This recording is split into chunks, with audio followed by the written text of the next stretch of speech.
Subscribe करें और bell दबाएं ताकि कोई खबर रह न जाए।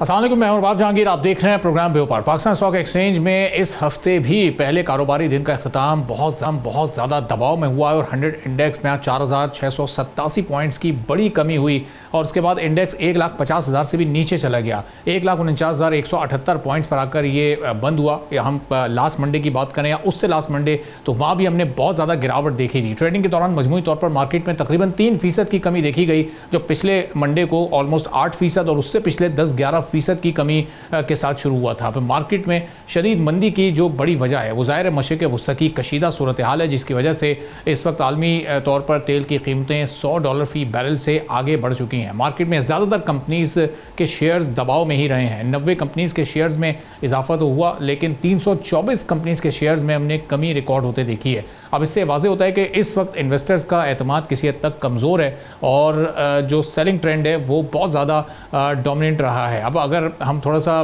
पिछले वीक की कारकर्दगी देखें स्टॉक मार्केट की, तो मार्केट का ट्रेंड वाज़े तौर पर बहुत ज़्यादा नेगेटिव जोन में रहा। गुज़िश्ता हफ्ते के दौरान जो इंडेक्स था उसमें ओवरऑल 3,630 पॉइंट्स की कमी हुई। उसमें भी मंडे का जो फिगर था वो बहुत ही ज़्यादा डाउनवर्ड था। उसके बाद थोड़ी सी मार्केट में बेहतरी आई थी, तो इंडेक्स 1,57,496 पॉइंट से कम होकर 1,53 पर आकर बंद हुआ था। तो हफ्ते के इस जो गुज़िश्ता हफ्ता है इसके दौरान मार्केट में 4 दिन हमने देखा कि मार्केट नीचे गई, सिर्फ एक दिन थोड़ी सी हमने मार्केट में तेज़ी देखी है। तो अब ये जो सूरत हाल है ये आगे कैसे चलेगी? क्या ये एक मामूल की इस वक्त रूटीन की हम इसको सूरत हाल कह सकते हैं? चूँकि रमज़ान में भी आमतौर पर हमने पिछले एक्सपीरियंस किया कि मार्केट किसी हद तक स्लो डाउन रहती है, लेकिन इस बार चूँकि इस रीजन में और गल्फ़ कंट्रीज़ में जो इस वक्त ये वॉर सिचुएशन है ये किस हद तक मार्केट पर इफेक्ट हो रही है। 150 से नीचे मार्केट जाने का मतलब क्या है?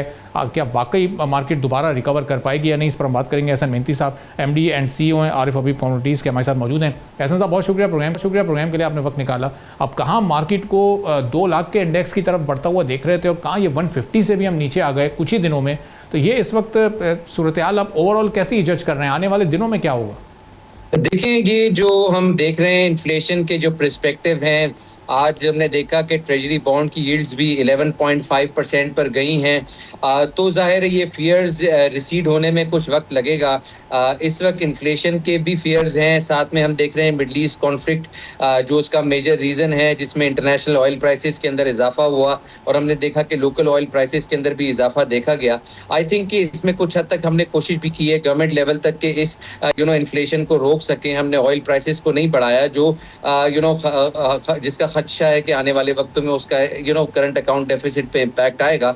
बट मुस्बत बात ये भी हमें नजर आ रही है कि करंट अकाउंट सरप्लस तकरीबन $427 मिलियन का हमें फरवरी के माह के अंदर नजर आया है, जो मोस्ट प्रॉब्ली मार्केट को जो है वो स्टेबल कर सकता है आने वाले वक्तों में।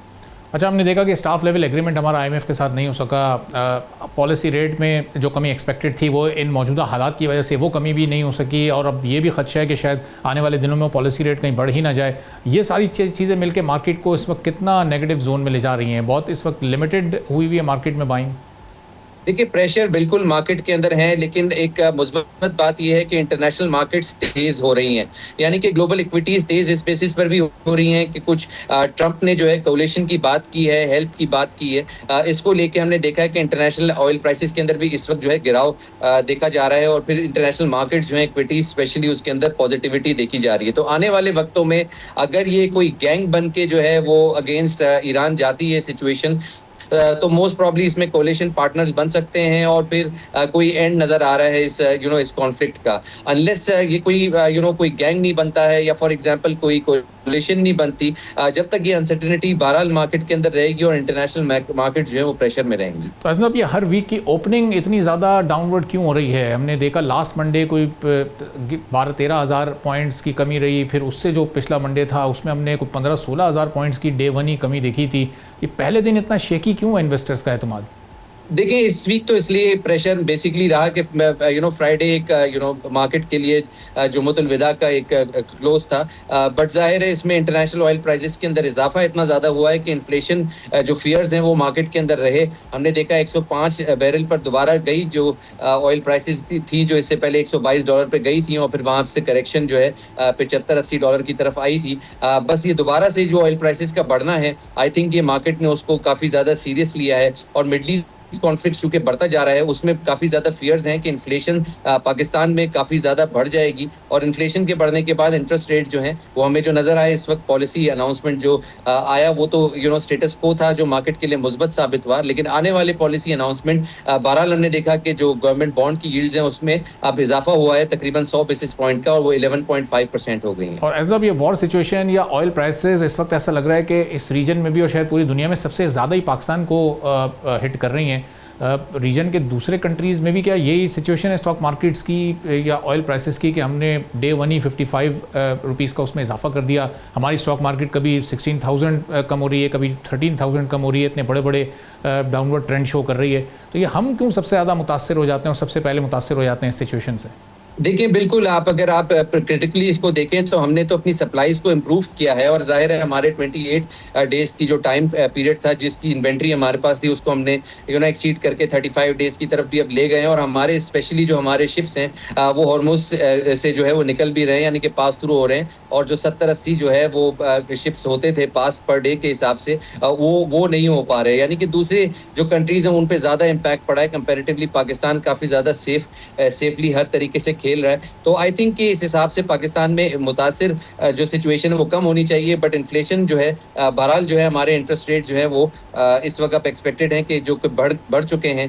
हमारा डेटा कुछ मुस्बत आया, करंट अकाउंट सरप्लस आया, तो मोस्ट प्रॉब्ली मार्केट के अंदर जो गिराव था उसके अंदर कमी देखी गई है। इस बार भी जो मार्केट आज के दिन गिरी है तकरीबन 2-2.5% गिरी है, इससे पहले हमने देखा था 5-6% तक गिरी थी, तो वो जो गिराव है उसके अंदर कमी आई है। और आई थिंक आने वाले वक्तों में अगर कोई सिचुएशन बेहतर होती है कॉन्फ्लिक्ट को लेके तो मार्केट में चढ़ाव भी काफी तेजी से देखा जाएगा। तो ऐसा अब दो आगे एक्सपेक्टेशंस है ना, एक्सपेक्टेड सिचुएशंस दो हो सकती हैं कि या तो ये सिचुएशन वॉर सिचुएशन थोड़ी सी ख़त्म होती है, इसमें थोड़ी बेहतरी आती है, या फिर ये अगर प्रोलॉन्ग करती है इसी तरह हफ्ते 2 हफ्ते या ऑलमोस्ट 20 डेज़, तो फिर इन दोनों सिचुएशंस में हमारी मार्केट का फ्यूचर क्या होगा? ये किस तरह से ऊपर की तरफ जाएगी या मज़ीद कितना नीचे आ सकती है?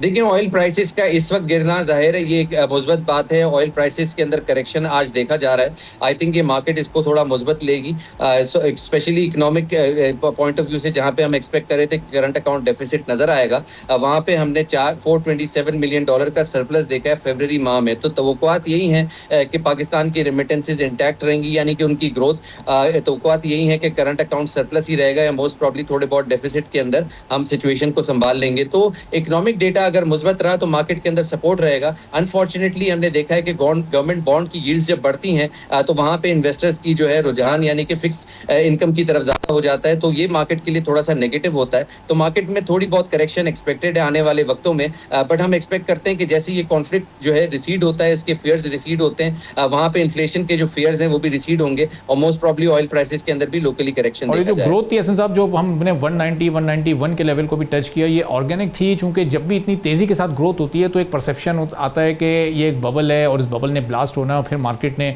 अपने ओरिजिनल स्टेटस पे वापस आना है। तो ये ऑर्गेनिक ग्रोथ ही, ये वहाँ पर हम दोबारा विद इन डेज पहुँच जाएंगे अगर सूरत हाल बेहतर रही तो?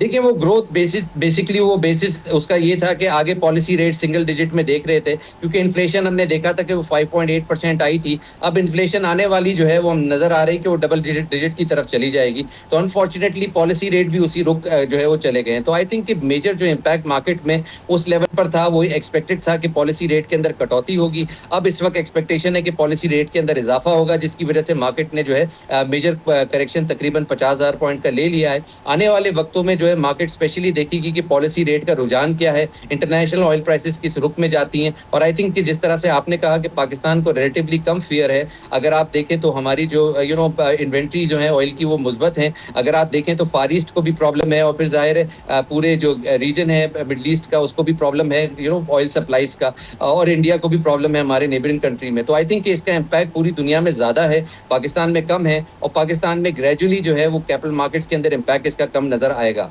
और एक आखिरी सवाल है साहब कि इस साल के जो टारगेट थे या जो प्रेडिक्शंस थी कि इस मार्केट ने 250 के इंडेक्स को भी क्रॉस करना है, तो उसको अब थोड़ा सा रिवाइज करना पड़ेगा, थोड़ा रीथिंक करेंगे अब इन्वेस्टर्स भी, और शायद वो 2 लाख के अराउंड कहीं उस फिगर को फिर रखा जाएगा, या अभी भी वो एक्सपेक्टेशन बरकरार हैं?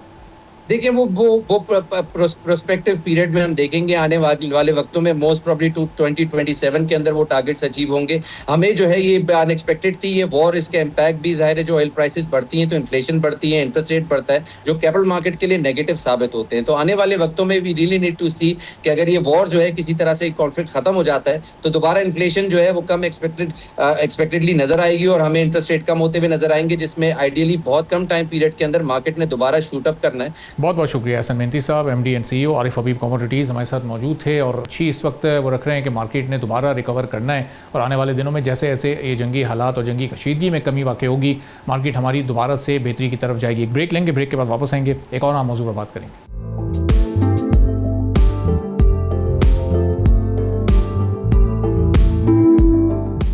एक बार फिर आपको प्रोग्राम में खुशामदीद कहेंगे। मुल्क में ऐसा महसूस हो रहा है कि पेट्रोल मजीद महंगा होने जा रहा है, चूंकि पेट्रोलियम डीलर्स ने अब ईद के बाद मुल्क गिर हड़ताल करने का इशारा दिया है, और अगर हुकूमत ने डीलर्स के मुनाफे के मार्जिन में इजाफा ना किया तो फिर 26 मार्च से मुमकिन तौर पर पूरे मुल्क में पेट्रोल पंप्स बंद भी किए जा सकते हैं, पेट्रोल की सप्लाई मुनक़ता की जा सकती है। अब इस ऐलान से पाकिस्तान के तवानाई और ट्रांसपोर्ट निज़ाम पर बड़े मनफी असरात पड़ने का खदशा पैदा हो गया है। पाकिस्तान पेट्रोलियम डीलर एसोसिएशन के मुताबिक हुकूमत ने तकरीबन 2 साल पहले मार्जिन बढ़ाने की यकीन दहानी कराई थी, लेकिन अब तक कोई इस पर अमली कदम नहीं उठाया जा सका। इस वक्त पाकिस्तान में पेट्रोल पंप मालकान को फ़ी लीटर तकरीबन 8 से 8.64 रुपये मार्जिन मिलता है, और ये मौजूदा पेट्रोल कीमत यानी जो 321-22 रुपये के अराउंड है, वो उसमें फ़ी लीटर और डीजल की कीमत 336 रुपये फ़ी लीटर के मुकाबले में सिर्फ 2.5 से 2.7% बनता है। तो डीलर्स के मुताबिक बढ़ते हुए बिजली बिल, तनख्वाहों, टैक्स और दीगर अखराजात के बाइस से मार्जिन नाकाफ़ी है। अब डीलर्स का मुतालबा है कि इस मार्जिन को बढ़ाकर तकरीबन 8% किया जाए। इस सूरत में फ़ी लीटर मुनाफा तकरीबन 25 से 27 रुपये तक पहुँच जाएगा। अगर हुकूमत ये मुतालबा मंजूर करती है तो फिर जाहिर सी बात है कि पेट्रोल और डीजल की कीमत में तकरीबन कोई 16-17 रुपये फ़ी लीटर का इजाफा हो सकता है, और इस इजाफे का बराह रास्त असर फिर फौरी तौर पर आवाम पर पड़ेगा। अब मिसाल के तौर पर अगर कोई शख्स 50 लीटर पेट्रोल डलवाता है तो उसे तकरीबन 850 रुपये इजाफी अदा करने पड़ेंगे।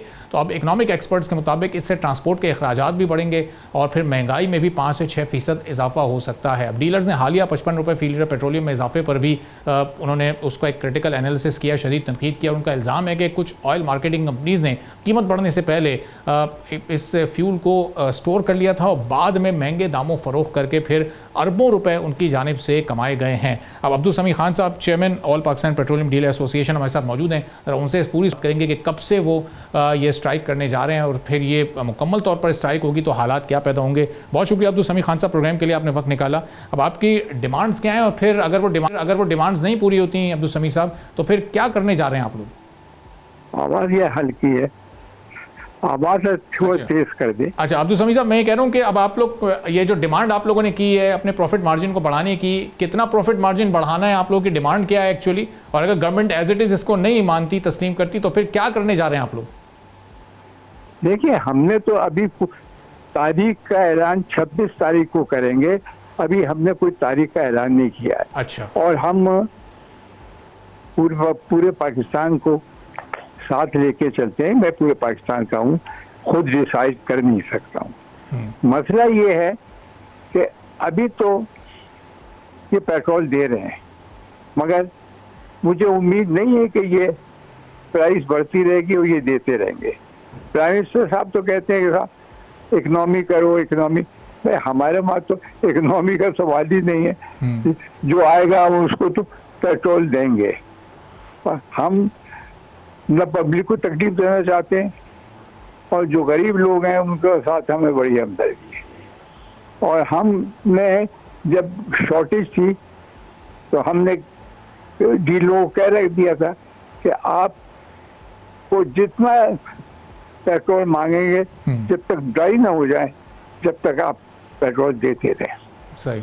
इसके बावजूद कंपनियों ने हमें पेट्रोल नहीं दिया और ड्राई हो गए। सही। अब जहाँ प्रॉफिट का मार्जिन का ताल्लुक है, देखिए मार्जिन हम चाहते हैं कि जो गवर्नमेंट ने वायदा किया था उस पर हमें मिल जाए। और वो है 8%। अच्छा, 8% पैसों में कितना बनता है अब्दुल समीद साहब, अगर पैसों में भी आसानी के लिए आप बता सकें? जी, वो पैसों में 8% कितने रुपए बनेगा? आज से कितने 12 रुपए करीब। अच्छा, तो अब ये अगर 26 तारीख तक आपकी ये डिमांड नहीं पूरी होती तो फिर 26 को आप ऐलान करेंगे कि जी हमने एक रोज़ा हड़ताल नहीं, करनी है? ऐलान नहीं करेंगे, पूरे पाकिस्तान के लोगों लीडरों को बुलाएंगे, अच्छा फिर तय करेंगे। अच्छा, हमने इतना लंबा इनको गवर्नमेंट को दिया था मौका कि आप बैठ के हमसे बात कर लें, मगर इन्होंने अभी तक तो कोई बात की नहीं है। तो ये अब्दुल समीद साहब, ये जो टाइमिंग आपने इस वक्त डिसाइड की है, चूंकि ये तो पहले इस वक्त जंगी सूरत हाल है, हालात बड़े मुश्किल हैं, ऑयल प्राइसेस में इंटरनेशनली इजाफा हो रहा है, तो ये आप समझते हैं कि ये मुनासिब वक्त है? ये अगर आप शायद 2-3 हफ्ते पहले जब हालात नॉर्मल थे उस वक्त ये डिमांड करते, या अब इस सूरत हाल के गुजर जाने का इंतज़ार करते, तो ये बेहतर ना होता? देखिए, हम बिल्कुल नहीं चाहते। मसला ये हो गया कि 55 रुपए बढ़ा दिए, हमारे तो मार्जिन और कम हो गया। अच्छा, तो वरना हम इस वक्त बिल्कुल नहीं करते, और इस वक्त हम ना पब्लिक को तकलीफ, ना रोजे में किसी को तकलीफ देना चाहते हैं। गवर्नमेंट जो है इधर उधर की बात करे, हमने इनसे ही कहा कि आप मिल बैठ के हम तय कर लें, फिर आप जब हालात बेहतर हो जाए फिर हमें बढ़ा दिएगा, मगर वो कोई नहीं सुन रहे।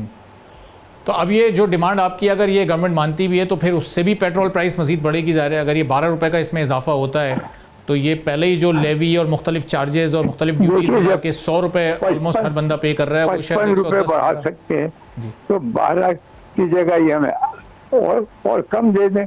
हम तो ये नहीं कह रहे, हम सेक्रीफाइस करने को तैयार हैं। अच्छा, आप कह रहे हैं कि उसी जो 55 रुपये का इजाफा है उसी में ये एडजस्ट कर दें और उसमें ही आपका मार्जिन 12 रुपये का निकला है, वो पब्लिक पर इजाफी बोझ ना डाला जाए, ये तजवीज़ है आपकी? मैं तो कभी नहीं चाहता कि पब्लिक को तकलीफ हो, ये महंगात हो जाए। इनको तो ये चाहिए कि बैठ के बात करें, तय करें, और अभी तो पता नहीं कि प्राइस कहाँ जाएगी। अच्छा, तो अब्दुल समीद साहब, ये जो पेट्रोलियम मिनिस्टर अली परवेज़ मलिक साहब, इनसे कोई मुलाकात, कोई बैठक, कोई डायलॉग आप लोग का इस सिलसिले में हुआ? इन तक ये मामला पहुंचा है? कोई जवाब उन्होंने आपको दिया? कोई यकीन दहानी कराई हुई है? देखिए, मैंने हर एक को, मिनिस्टर को भी लिखा है कि आप हमसे फौरन मिलें, और हालात ख़राब हैं, तो उनका कोई जवाब नहीं आया। और प्राइम मिनिस्टर साहब वहाँ बैठे बैठे अपने इकोनॉमी की बात करते हैं। इस तरीके से नहीं चलता है। जो स्टेक होल्डर है, जो हमारे 13,000 डीलर हैं, वो मेरे साथ हैं, और हमसे बात करें, बैठे, हम उनको बताएं कि क्या है। सही। तो और अगला जो आपका लाहे अमल है, जो भी आपने करना है, वो आप 26 को डिसाइड करेंगे। उस दिन ये पता चलेगा कि अब आप बंद करने जा रहे हैं, तो एक दिन बंद करने जा रहे हैं या मुस्तकिल बंद करने जा रहे हैं, या जब तक आपकी डिमांड पूरी नहीं होती? 26 खत्म हो जाए उस वक्त तय करेंगे। ठीक है, चलें, बहुत बहुत शुक्रिया अब्दुल समीद खान साहब, chairman all Pakistan petroleum dealer association, हमारे साथ मौजूद। आपने सुनी, अब 26 तारीख को ये फैसला होगा कि आगे पेट्रोलियम डीलर्स ने पेट्रोल डिलीवर करना है या नहीं करना, और अगर हुकूमत उनकी ये बात मान लेती है तो फिर यकीनी तौर पर पेट्रोल प्राइस में भी कोई 8-10 रुपये कम से कम इतना तो इजाफा फिर मुतवक्के है। ये एक ब्रेक लेते हैं, ब्रेक के बाद वापस आएंगे, एक और आम मौजू पर बात करेंगे।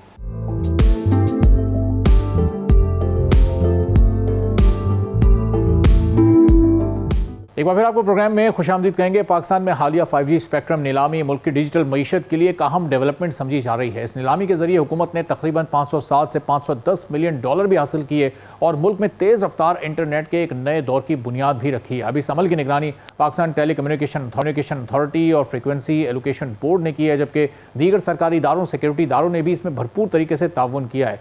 अब ओवरऑल 480 इस बिडिंग में ओवरऑल 480 मेगाहर्ट्ज़ स्पेक्ट्रम मुख्तलिफ बैंड्स में तकसीम किए गए हैं, और इनमें ख़ास तौर पर 2600 मेगाहर्ट्ज़ और 3500 मेगाहर्ट्ज़ बैंड शामिल हैं। 2600 मेगाहर्ट्ज़ बैंड के लिए 3 राउंड, जबकि 3500 मेगाहर्ट्ज के लिए 5 राउंड में बोली हुई है। अब इस अमल में मुल्क की बड़ी टेलीकॉम कंपनीज ने हिस्सा लिया है, जिसमें तकरीबन तमाम ही बड़ी कंपनीज शामिल हैं। स्टैटिस्टिक्स के मुताबिक हर कंपनी का एक बड़ा मेजर इसमें शेयर रहा है और जाहिर है कि ये जो सूरत हाल रही है ये बड़ी खुशाइंद है और आने वाले दिनों में हम इसमें मज़ीद भी बेहतरी की उम्मीद रख सकते हैं। अब इसमें सूरत हाल आगे बढ़ेगी कैसे, होगा क्या, आपको ये बताते हैं कि इस तकसीम से नेटवर्क की कैपेसिटी में तकरीबन 3 गुना इजाफा मुतवक्के है। हुक्काम के मुताबिक पाकिस्तान में एवरेज मोबाइल इंटरनेट रफ्तार जो इस वक्त तकरीबन 4 MBPS है वो बढ़कर 20 MBPS तक पहुँच सकती है। हुकूमत के मुताबिक 5G पायलट टेस्ट आइंदा हफ्ते बड़े शहरों में शुरू हो जाएंगे और इन शहरों में इस्लामाबाद, कराची, लाहौर, रावलपिंडी, फैसलाबाद, पेशावर, मुल्तान भी शामिल हैं। इब्तदाई मरहले में ये सर्विस शहरी इलाकों में शुरू की गई है, जबकि मुकम्मल कमर्शियल आगाज़ आइंदा चंद माह में हो सकता है। अब एक अंदाज़ा यह है कि 2026 के दूसरे हाफ में बड़े शहरों में बाकायदा ये सर्विस दस्तियाब होगी। अब 5G का जो मयार है वो भी ज़ाहिर तय किए गए हैं। पहले मरहले में 50 MBPS average download speed target रखी गई है और फिर बाद के मराइल में ये स्पीड बढ़कर पहले 75 और फिर किसी मौके पर 100 MBPS तक बढ़ाने का भी मंसूबा है। इसी तरह अपलोड स्पीड को डाउनलोड स्पीड के तकरीबन 20% के बराबर रखा जाएगा। अब एक्सपर्ट्स ये कहते हैं कि 5G जो ये टेक्नोलॉजी है अब ये इकॉनमी के मुख्तलिफ शोबों में बड़ी तब्दीली ला सकती है, ख़ास तौर पर इंडस्ट्रीज़ के साथ ई-कॉमर्स और IT के अलावा जो स्मार्ट सिटीज़ हैं, डिजिटल सर्विसेज हैं, उनमें बहुत तरक्की मुतवक्के है। आलमी अंदाजे ये भी हैं कि 5G टेक्नोलॉजी अगले 10 साल में GDP में 0.5 से 1.5% का भी इजाफा कर सकती है। इसी तरह इंडस्ट्रियल प्रोडक्शन में 15 से 25% बेहतरी मुमकिन है। पाकिस्तान के लिए एक अहम बात यह भी है कि नीलामी के बाद 3 नई सबमरीन इंटरनेट केबल्स भी नेटवर्क से मुंसलिक की जा चुकी हैं। इससे बैनुल-अक़वामी इंटरनेट कनेक्टिविटी बहुत बेहतर होगी, लेकिन चैलेंजेस भी ज़ाहिर है इसके साथ साथ मौजूद हैं। अब वो चैलेंजेस क्या हैं, उनसे कैसे निमटना है और पाकिस्तान का ओवरऑल डिजिटल वर्ल्ड कितना बेहतर होने जा रहा है, इस पर हम बात करेंगे। Doctor Suhail Munir Pakistan digital authority के हमारे साथ मौजूद हैं। डॉक्टर सुहेल साहब, बहुत शुक्रिया प्रोग्राम के लिए, आपने वक्त निकाला। भी कितनी बड़ी अचीवमेंट है पाकिस्तान की कि बड़ी इन्वेस्टमेंट भी आ गई 510 मिलियन की, नीलामी भी बड़ी बेहतर तरीके से हो गई और 5G स्पेक्ट्रम पाकिस्तान के ओवरऑल एनवायरनमेंट में कितना बड़ा चेंज लेकर आ सकता है? देखिए, सबसे पहले तो ये एक ओवरड्यू चीज़ थी। दुनिया भर में 5G कई साल पहले से आ चुका था। 5G ना होने की वजह से हमारी इन जनरल डिजिटाइजेशन बहुत ज़्यादा अफेक्ट हो रही थी। स्पीड तो आपने एक चीज़ कही कि स्पीड और एक्सेसिबिलिटी की, कोई इंटरनेट की स्पीड क्या मिल रही है, बट बहुत सारी ऐसी सर्विसेज हैं जहाँ पे हम डिजिटल से फ़ायदा उठा सकते हैं। एक किसान एग्रीकल्चर के केस में ज़मीन के आपका फील्ड्स पे आप बहुत सारी ऐसे इक्विपमेंट इंफ्रास्ट्रक्चर यूज़ कर सकते हैं जिससे कि प्रिसिशन एग्रीकल्चर सपोर्ट हो सके। उसके लिए कनेक्टिविटी चाहिए। Connectivity is the most important part. Information के लिए आप इंफॉर्मेशन भी डाउनलोड कर रहे हैं तो एक है स्पीड, दूसरा ये है कि 5G की वजह से जो डिले है, आप देखते हैं कभी आप मैं और आप बात कर रहे हैं और उसमें एक जिटर आ रहा होता है, वो उस वजह से आता है कि देयर इज डिले। बहुत सारी ऐसी सर्विसेज हैं जो आपको रियल टाइम चाहिए एग्रीकल्चर के लिए, सिक्योरिटी सर्वेलेंस के लिए, जिसके लिए 5G नेटवर्क कनेक्टिविटी बहुत ज़्यादा ज़रूरी है। उसके बगैर वो ऑप्शन नहीं है। इसी तरह डिजिटल कॉमर्स आप देख रहे हैं कि इस वक्त बहुत ज़्यादा फोकस है गवर्नमेंट का कैशलेस के ऊपर। आप एक दुकान पे जाते हैं, आप एक हॉकर के पास जाते हैं और वहाँ पे QR कोड है, आप उसे स्कैन करते हैं और आपकी पेमेंट हो जाती है। आपको कैश हैंडल करने की ज़रूरत नहीं है। तो अगेन ये बहुत ज़्यादा डिपेंडेंट है कनेक्टिविटी के ऊपर। तो जहाँ पे एक्सेस आप इंफॉर्मेशन का वो इम्पॉर्टेंट है, वहीं आपकी ट्रांजैक्शंस के लिए बहुत इंपॉर्टेंट थी ये कनेक्टिविटी। आहिस्ता आहिस्ता हम देख रहे हैं, मिसाल के तौर पे एक ज़माने में आप बैंक पे लाइन में खड़े होते थे, अब आप मोबाइल बैंकिंग करते हैं। इसी तरह ज़्यादातर गवर्नमेंट सर्विसेज जो है वो आपके मोबाइल पे आती जा रही हैं और आती जाएंगी फर्दर। अगर कनेक्टिविटी नहीं होगी और हाई स्पीड कनेक्टिविटी नहीं होगी जो 5G आपको प्रोवाइड कर रहा है, तो वो मुमकिन नहीं हो सकेगा गवर्नमेंट के लिए प्रोवाइड करना। तो इसलिए ये एक्चुअली बहुत ज़्यादा नागुज़ीर था, बल्कि बहुत ज़रूरी था इसको फौरी तौर पे करना, और बहुत अच्छे तरीके से, इसमें कोई शक नहीं है कि बहुत खुशाइन तरीके से हुआ है ये। इसमें एक चीज़ आपके नाज़रीन को पता होनी चाहिए कि 5G एक किस्म की एक्सटेंशन है। आप जो नेटवर्क ऑपरेटर, जो मोबाइल ऑपरेटर ऑलरेडी वहाँ मौजूद है पाकिस्तान में, वही इसको फर्दर डिप्लॉय कर सकता था। एक नया ऑपरेटर आके जो इस मार्केट में नहीं था खाली 5G सर्विसेज के लिए, वो एक उसके लिए ना फीजिबल था ना ऐसा होना था। तो था ये कि जो आपके करंट ऑपरेटर्स थे उनको आपने इनकरेज करना था कि वो 5G की नीलामी में हिस्सा लें, और उनके बीच में जो कंपटीशन था वो इस चीज़ के ऊपर था कि कौन सा स्पेक्ट्रम और कितना स्पेक्ट्रम वो लेंगे। जितना ज़्यादा उनके पास स्पेक्ट्रम होगा उतनी उनकी सर्विस अच्छी होगी। और जिस तरह आप पहले बता रहे थे कि 3.5G, जो 3.5G एक ज़्यादा बेहतर स्पेक्ट्रम है, इसीलिए उसके लिए 5 राउंड्स में बिडिंग हुई। जो दूसरा स्पेक्ट्रम था वो उससे थोड़ा सा कमतर है, तो इसलिए उसके ऊपर 3 दफ़ा बिडिंग प्रोसेस हुआ।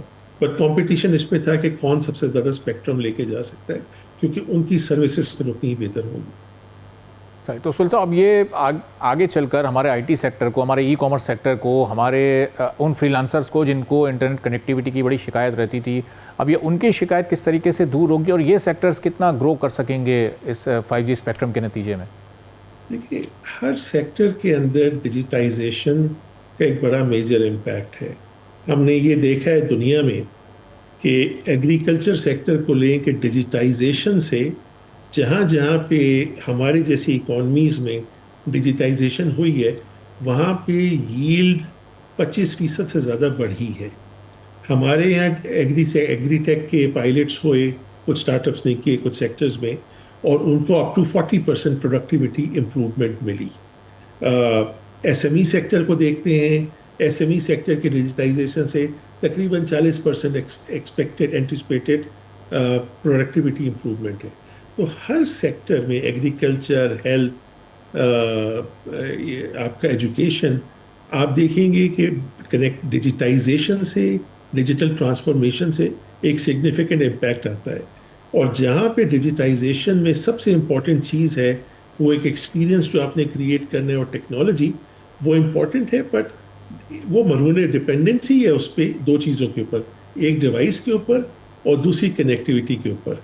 अगर आपकी कनेक्टिविटी यूनिवर्सल नहीं होगी, हाई स्पीड नहीं होगी, तो उसके बाकी कोई भी चीज़ उसके बेसिस उसके बगैर चल नहीं सकेगी। दूसरी चीज़ है डिवाइस, और सर्टेनली गवर्नमेंट इसके ऊपर पॉलिसीज़ बना भी रही है, बहुत ज़्यादा फोकस भी है कि जो आपका स्मार्टफोन है वो हर तबके को, हर डेमोग्राफिक को अफोर्डेबली अवेलेबल हो, तो वो बहुत ज़्यादा इम्पॉर्टेंट है।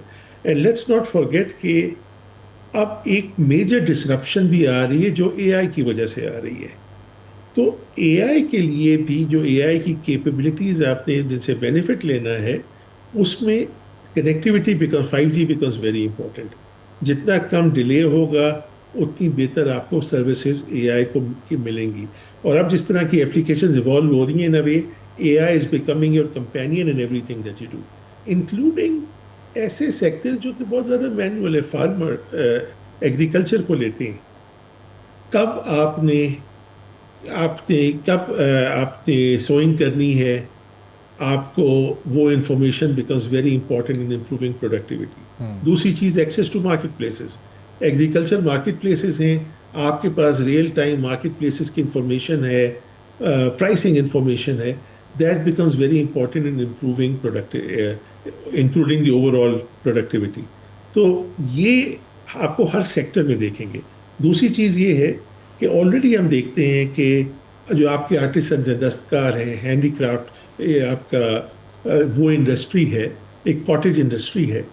अब because of connectivity, because of digital market places, उनको एक्सेस मिलता है मार्केट का, उनको मैकेनिज्म मिलता है कि वो पेमेंट रिसीव कर सकें इजी पैसा से और इस तरह के दूसरे प्लेटफॉर्म्स के ज़रिए।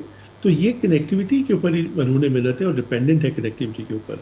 आज हम देख रहे हैं कि इवन हमारी जो छोटे शहर हैं वहाँ पे बच्चे अमेज़ॉन मार्केट प्लेस पे ग्लोबली अपनी प्रोडक्ट्स जो हैं वो अमेज़ॉन मार्केट प्लेस के ऊपर बेच रहे हैं, अमेज़ॉन स्टोर्स क्रिएट करके दुनिया भर में उसके ऊपर एक्सपोर्ट कर रहे हैं। तो ये एक फिनोमिना है जिसने ग्रो करना ही है।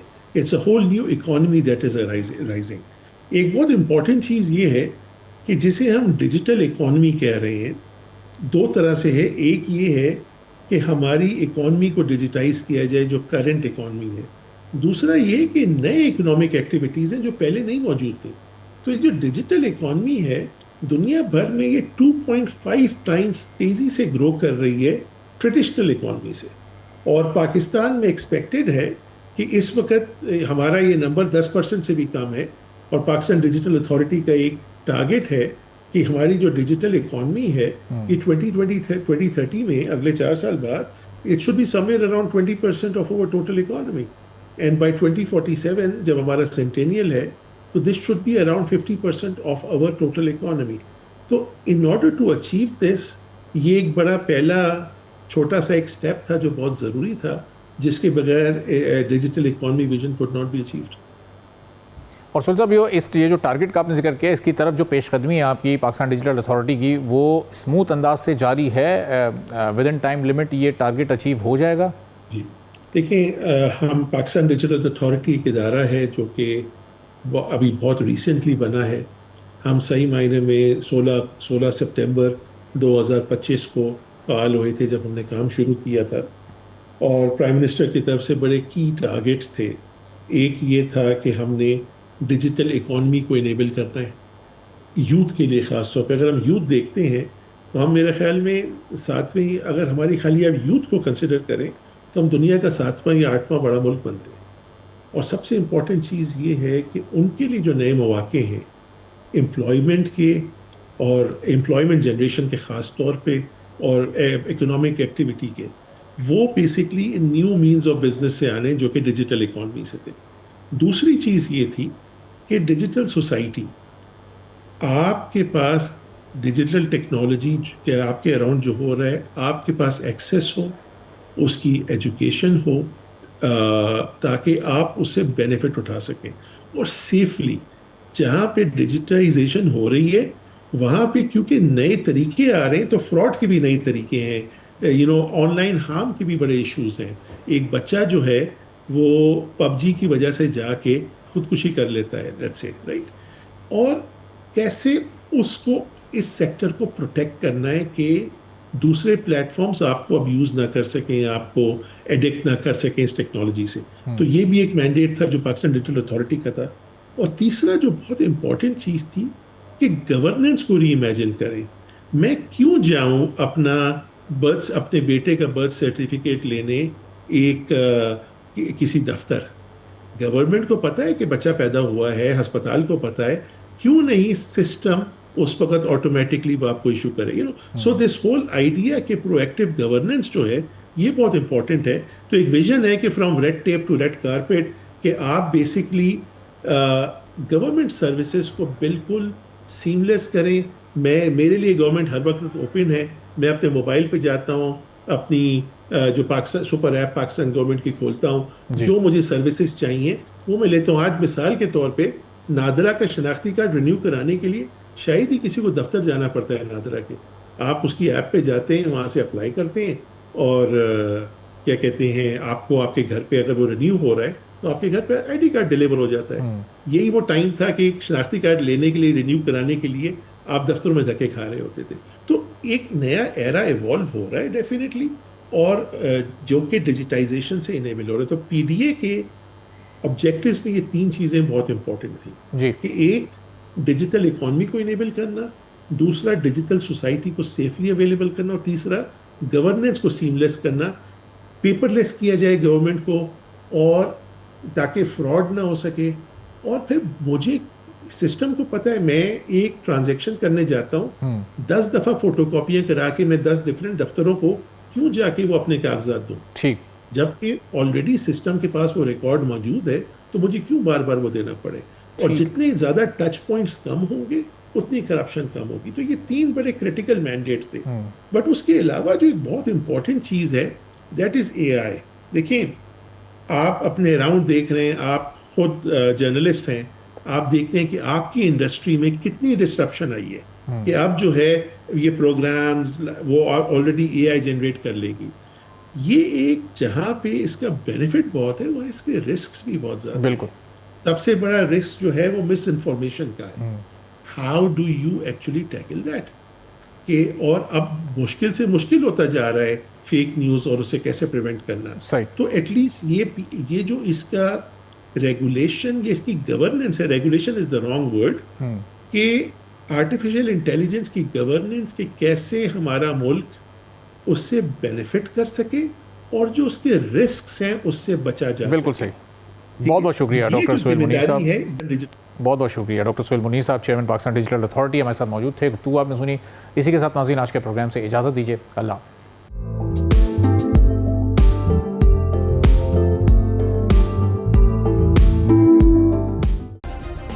सब्सक्राइब करें और बेल दबाएं ताकि कोई खबर रह न जाए।